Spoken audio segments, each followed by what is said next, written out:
Day 3 is here of Commander Master spoilers and leaks, and there have been a lot of them this morning. Although a little underwhelming, there's been a few noteworthy hits, so let's not waste any time and let's jump right into the video.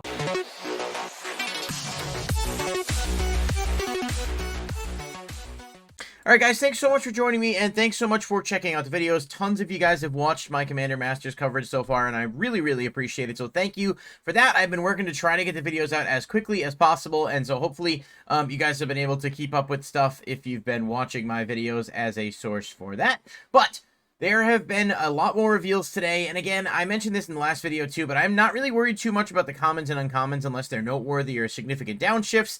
Obviously, with a master set like this, there's going to be a lot of them, and a lot of them are going to be bulk. I'm just really not wasting anyone's time covering them. So if you guys didn't see the previous video, I did talk about everything from yesterday, and there will be another video today. There are a lot of cards that are already revealed today, and I did not have time to put them all into one video. But I gotta tell you guys, I am feeling pretty optimistic, so let's get into it. Starting off with Champion's Helm. This is, first of all, just a gorgeous artwork, and it does, of course, have its standard arts and such. This is actually like a $20+ card, but it's really solid and just was not accessible in a lot of things, so I definitely think this is a good reprint. It's just a nice, solid $20+ rare to have included, and I think people are going to be happy to have it, so not a ton to say there. But from one good, we go to one that's not so good. Braid's Conjurer Adept. And I shouldn't say it's not good like it's not good as a card. It's just not good as a reprint. This card was like $1 and really didn't need to be in here, taking up a bulk rare slot. But I'm sure someone somewhere might be happy about the opportunity to get like a different foil of it. So, you know, happy for you if that's the case. But this one, I'm just covering it and moving on.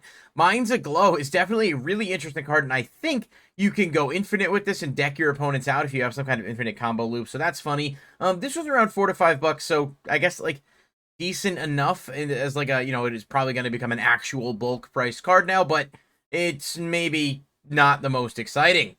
Lifeblood Hydra. This is an extremely good card. Tyrannid's one of the first thing that comes to mind, of course, one of the Warhammer Commander decks, but just in general, this is a really strong Hydra card, and I actually think this is a good reprint, even though it was only about $6 to $10. Still, sometimes you do need to put some cards in there to make them accessible, and this is one of those cards that I think, you know, with time could go up if it hadn't gotten a reprint, so I won't complain about this one too much, simply because it's actually a really good card. Jolrael Muanvali Recluse is getting a reprint here, and this card was about 50 cents prior, so yeah, I mean, it's fine, I guess, but I don't really know that it needed it. I feel like I've said that a lot, but I mean, it's applicable, is it not? A cool card, cool art, and definitely a neat, you know, option to have, but again, this could have been downgraded to an uncommon, and I don't think anybody really would have been that upset about it. So, that's my thoughts on that one. Drakuseth Maw of Flames, the artwork on this is just beautiful. I don't think it's a new art, it's just me showing some appreciation for it as I catch up with a lot of stuff from the game before I had gotten into it. Good card, it just wasn't worth a lot. It was only a couple bucks, so not really a needed reprint from that perspective, but it'll be a good card in draft, and I think it does have its uses in certain decks. Azami, Lady of Scrolls, is a really cool card for Wizard Tribal. Not expensive, though. It was only like $1.75, so decent enough, you know, card to have access to. Not really one that needed a reprint. So, you know, again, theme. Sword of the Animist. This is a really cool card, and it was reprinted relatively recently as a box topper in Lord of the Rings, but still a $10+ card, and I think that cards like this that can be just generically included into a lot of things should probably be accessible and reprinted more often than not, so hopefully it'll drop. I don't think it'll drop too much. I think it's because it's a sword, it'll eventually end up just going, you know, back up a bit and stay probably around that like $5 to $8 mark, but I think there will be a window to get these cheap. Scourge of the Throne is a really cool card, and it actually just got reprinted in the Lord of the Rings Precon, but was still around like a $4 to $7 card-ish. It was in the mystery booster prior to that, so, you know, hasn't been super accessible over the past couple of years. I'm not going to complain too much about it, again, because it is a really good card, and it is something that players that play Commander definitely want to get access to. But, you know, I'm just in the interest of criticism here saying, you know, this wouldn't be so bad if some of the other rares had been a bit better. Jazal Goldmane. This card was genuinely worthless, really, but it is a really good card, so for whatever that's worth, you know, you'll have your opportunity to get an extra copy of it now if you needed it. Sidisi Brood Tyrant. It was a popular commander, and it is a cool card. Again, double-checking the price before the video, it was not worth all that much, but I'm sure there will be people who are happy to get access to it. Sekuar Deathkeeper is a gorgeous-looking card from an art perspective, and it's actually not bad. However, again, just saying this for like the 10th time in this video, this card was like $1, So, like, come on, Wizards. Like, give me more things to get excited about than a bunch of bulk rares. Like, I know it's the nature of these sets, and it's combined for drafting, and every master set does have these, but man, I feel like either they spread these reveals out in a weird way where we just really focused on the crap quality rares, or, you know, they're just more of them than usual. I don't know. You be the judge of that. Wakening Sun's Avatar. This is a good reprint. It was a mythic. It was downshifted to a rare. Extremely good card for dinosaur decks, and in general was about $10+. Not a bad reprint. Good card to see in here, and I'm happy people will have the ability to get access to it. Bribery, another really cool card that is scarce in printing. Not a bad card. It's kind of cheesy, but it can do some fun stuff, I think, depending on what builds you're playing. Again, I won't flame this one. It was over $10. Decent reprint. Nice to see it in here, but it's a mythic, so it's taking up a mythic slot. And again, I do think the mythics as a whole are just kind of not the strongest element of this set for the most part. That being said, they're not all bad, because the homie Scarab God gets its first real reprint outside of like a specialty product of some kind. Obviously, it has the Masterpiece series, it got the Secret Lair DJ promo thing, but this is its first like wide-scale reprint, a decently priced card, definitely in the $20+ range for the most part.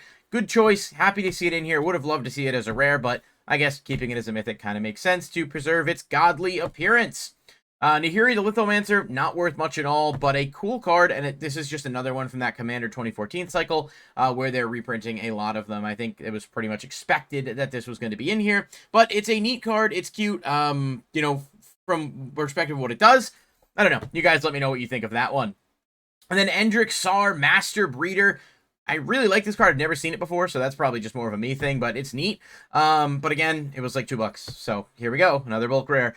So just really a relatively underwhelming slate of cards for the first part of the day. However, as I was wrapping up editing on this and going through filming, of course, there was a massive drop all at once from a bunch of creators right around noontime, and there are some absolutely wild cards on the way that are going to really, really shape my opinion on this set. So I will absolutely be covering those in a later video today, but I had to make a quick edit here for one, because holy shit, Demonic Tutor. Not only is this getting a reprint, which is great, because no matter how many times this card gets reprinted, its price doesn't really drop. It was left out of Dominaria Remastered, so it's definitely been a little bit since we've gotten another accessible copy of this. But my god, this artwork is absolutely gorgeous. The detail, I don't know if this is going to have a textured foil, but that would be so fucking cool if it did. This is just in every way an absolutely insane card, and a massive, massive reprint here. This is probably the best tutor in the game. It is a huge sort of upvote of confidence for me in terms of like at least some mythics getting a bit of rebound here. And Demonic Tutor's not even the biggest reprint that was just announced in that little drop I was talking about, so yeah, guys, definitely going to want to check back for the second part. I'm not withholding this to, like, make a second video on purpose. It's just I finished this up and I was like, I gotta talk about this, because people are going to be wondering, you know, when this comes out. There are some absolutely crazy reprints that are announced, and it feels like we're finally getting cards that are going to be on the level of a master set. So please, stay tuned for the video. I'll post a second video later today. Let me know in the comments below what you guys think of this morning's slate of reveals. Demonic Tutor is easily the biggest one for me, but there's a few other neat ones in here that kind of took it from like a meh, you know, start to the reveals to a like, all right, cool, like I'm excited. And this card hopefully will finally fall under $30 for its regular printing, but I guess we'll have to wait and see, because there's a very real possibility that that just does not happen. Thank you guys so much for checking out the video. I'll be back later on today with part 2. If you enjoyed, please like, comment, and subscribe. Click the bell icon if you want to stay notified, and I will see you in the next video.